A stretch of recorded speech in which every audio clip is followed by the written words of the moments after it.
Assalamualaikum warahmatullahi wabarakatuh. Selamat pagi, siang, malam semuanya. Perkenalkan, saya Priyango Jati Rafindra Sirat. Ah, Hari ini saya akan mempresentasikan tugas akhir desain ulang proses. Ah, Pada hari ini saya akan mempresentasikan studi kasus analisis proses bisnis BPJS Kesehatan. Presentasi ini secara khusus akan membahas dua proses inti, yaitu proses pendaftaran peserta perorangan dan prosedur mendapatkan jaminan pelayanan kesehatan.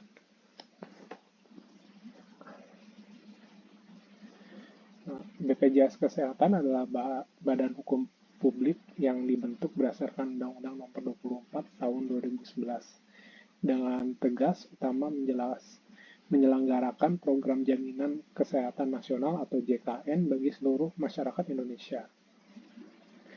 Visi dari BPJS Kesehatan adalah menjadi penyelenggara jaminan kesehatan yang berkualitas, berkelanjutan, berkeadilan, dan terpercaya.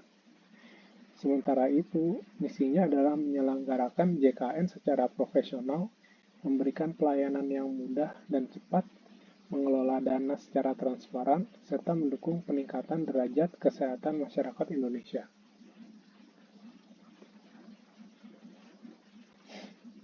Layanan utama BPJS Kesehatan mencakup pendaftaran dan perubahan data peserta, pembayaran iuran, pelayanan di FKTP, rumah sakit, obat, dan laboratorium, pelayanan gawat darurat, serta pengaduan dan administrasi yang kini bisa diakses melalui aplikasi mobil JKN. Dalam menjalankan layanan ini terdapat 5 pemangku kepentingan utama atau stakeholder. Pertama, peserta yang mendaftar dan menggunakan layanan. Kedua, BPJS yang mengelola kepesertaan dan pembiayaan. Ketiga, FKTP atau fasilitas kesehatan tingkat pertama yang memberikan pelayanan kesehatan pertama. Keempat, rumah sakit yang memberikan pelayanan lanjutan melalui rujukan. Dan kelima, pemerintah yang berperan sebagai pengawas dan regulator.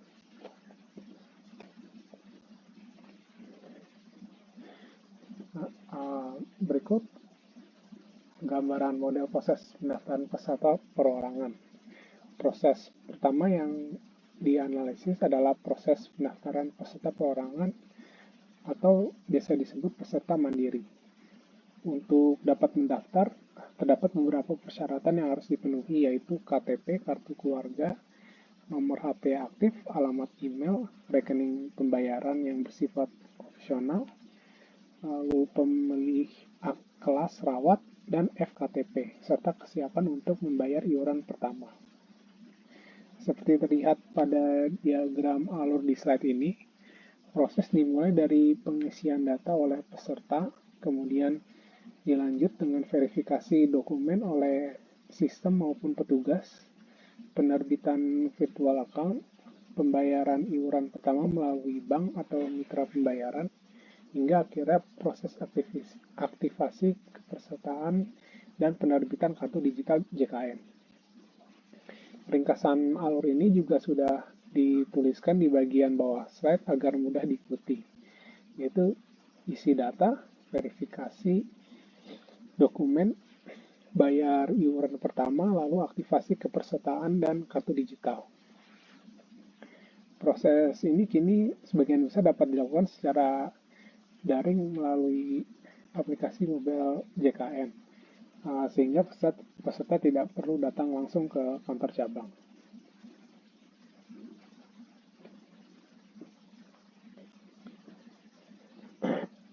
Nah, setelah peserta berhasil terdaftar dan aktif, langkah selanjutnya adalah bagaimana peserta tersebut menggunakan haknya untuk mendapatkan pelayanan kesehatan. Proses kedua yang dianalisis adalah bagaimana peserta memperoleh jaminan pelayanan kesehatan. Terdapat beberapa persyaratan yang harus dipenuhi peserta, yaitu status kepesertaan yang aktif, membawa KTP, atau menunjukkan kartu JKN digital. Kemudian datang ke FKTP sesuai fasilitas kesehatan yang telah dipilih saat pendaftaran. FKTP ini berperan sebagai gerbang layanan pertama. Ada dua jenis surat yang perlu dibedakan. Surat rujukan diberikan untuk kunjungan pertama kali ke dokter spesialis atau rumah sakit, sedangkan surat kontrol diberikan untuk kunjungan lanjutan atau follow up dari pengobatan yang sama. Satu hal yang penting yang ingin saya garis bawahi adalah terdapat pengecualian untuk kondisi gawat darurat. Jika kondisi peserta mengancam jiwa, peserta dapat langsung menuju UGD tanpa harus melihat FKTP atau surat rujukan terlebih dahulu. Setelah memahami kedua proses inti tersebut, kita sekarang masuk ke evaluasi apa saja kelebihan dan kekurangan dari proses bisnis yang sudah berjalan ini. Dari sisi kelebihan, dapat diidentifikasi 5 hal utama. Pertama, pelayanan yang sudah terdigitalisasi melalui aplikasi mobile JKN. Kedua, pendaftaran tersedia baik secara daring maupun luring. Ketiga, sistem rujukan yang sudah terstruktur dan berjalan efisien. Keempat, verifikasi elektronik membantu meminimalkan kesalahan data. Dan kelima, mekanisme klaim membebaskan peserta dari kewajiban pembayaran langsung di fasilitas kesehatan. Namun demikian masih terdapat beberapa kekurangan. Pertama, aktivasi kepesertaan sangat bergantung pada pembayaran iuran yang dapat menghambat proses jika terjadi kendala pembayaran. Kedua, waktu tunggu di beberapa fasilitas kesehatan masih tergolong lama. Ketiga, sistem rujukan berjenjang terkadang justru memperpanjang waktu penanganan untuk kasus-kasus tertentu. Dan keempat, gangguan pada sistem informasi dapat menghambat proses administrasi secara keseluruhan. Berdasarkan kekurangan-kekurangan tersebut, di sini ada beberapa usulan perbaikan yang akan disampaikan. Berdasarkan hasil analisis, saya mengusulkan 4 area perbaikan. Pertama, dari sisi infrastruktur sistem perlu peningkatan kapasitas server serta integrasi data secara real-time antara BPJS, rumah sakit, dan FKTP agar tidak terjadi gangguan sistem yang menghambat pelayanan. Kedua, dari sisi kanal pembayaran perlu penambahan kanal pembayaran iuran serta pengingat otomatis kepada peserta untuk mengurangi risiko keterlambatan yang berdampak pada non-aktifnya kepesertaan. Ketiga, digitalisasi administrasi dengan memanfaatkan identitas digital dan tanda tangan elektronik untuk menyederhanakan proses sehingga lebih cepat dan minim kesalahan. Keempat, edukasi peserta. Perlu peningkatan pemahaman masyarakat mengenai prosedur pendaftaran, iuran, dan mekanisme rujukan agar peserta tidak lagi kebingungan untuk menjalani proses. Sebagai kesimpulan, model BPMN yang digambarkan alur kerja antar aktor, yaitu peserta, BPJS, bank, FKTP, dan rumah sakit, sehingga proses bisnis JKN menjadi lebih mudah dipahami, dianalisis, dan dievaluasi guna meningkatkan efisiensi layanan ke depannya. Ya, demikian presentasi dari saya. Terima kasih atas perhatiannya.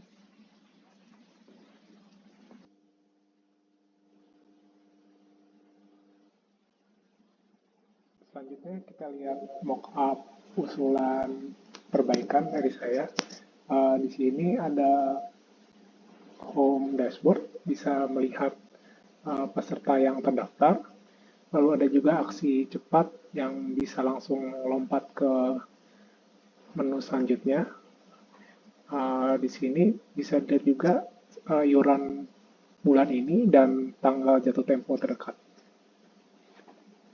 Dan di bagian bawah ada perjalanan kepesertaan, itu timeline peserta sudah sampai mana proses registrasi JKN-nya. Lalu selanjutnya ada menu pendaftaran peserta.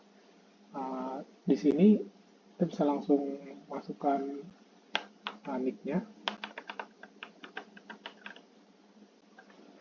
lalu nama lengkap, nomor kartu keluarga,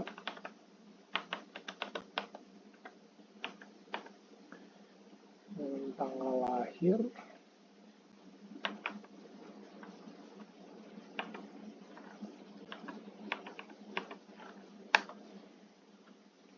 nomor handphone aktif, dan terakhir email.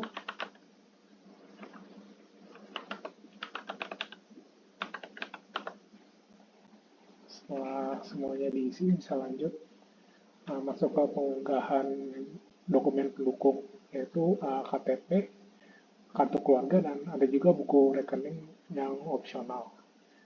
Setelah di-upload semua, bisa lanjut ke pemilihan fasilitas kesehatan. Di sini ada pilihan puskesmas, klinik, lalu ada juga pilihan kelasnya, dan rekening bank untuk di auto debit. Nah, ini untuk pembayaran iuran pertama, ada nomor virtual account dan total tagihan. Peserta juga bisa memilih metode pembayaran dan ada batas waktunya juga. Setelah pembayaran dilakukan, kartu peserta sudah berhasil diaktifkan.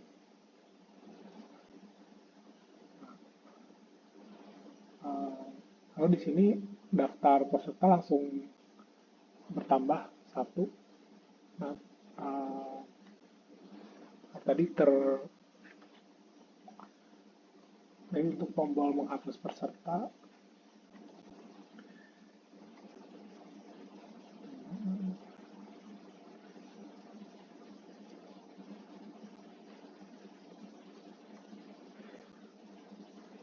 Kalau di sini ada pilihan layanan kesehatan. Jika perawatan yang dibutuhkan adalah dibutuhkan kunjungan ke UGD, bisa dipilih ini dan langsung tunjukkan kartu peserta ke UGD. Lalu jika tidak membutuhkan perawatan gawat darurat, itu keluhan biasa, bisa dipilih puskesmasnya dan tulis keluhan dan hasil pemeriksaan dokter. Jika diperlukan rujukan, bisa dipilih ini dan sudah ada langsung nomor rujukannya yang akan dikirim ke rumah sakit tujuan. Dan ini jika dipilih antriannya, buku yang antrian akan langsung dikirimkan ke rumah sakit. Lalu jika dapat ditangani di FKTP, bisa diklik ini dan setelah itu obat sudah diberikan oleh dokter dan tidak perlu ada tindakan lanjutan. Nah, ini menunjukkan kartu digital yang bisa diunduh. Lalu di sini bisa dilihat juga riwayatnya, bahwa peserta sudah melakukan kunjungan apa saja dan sudah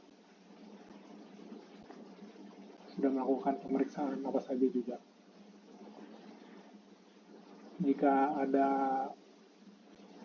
Jika butuh bantuan, peserta bisa langsung telepon call center atau bisa langsung dengan chat.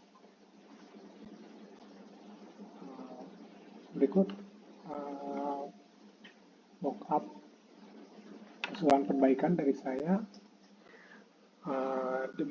Demikian saya sampaikan. Terima kasih atas perhatiannya. Assalamualaikum warahmatullahi wabarakatuh.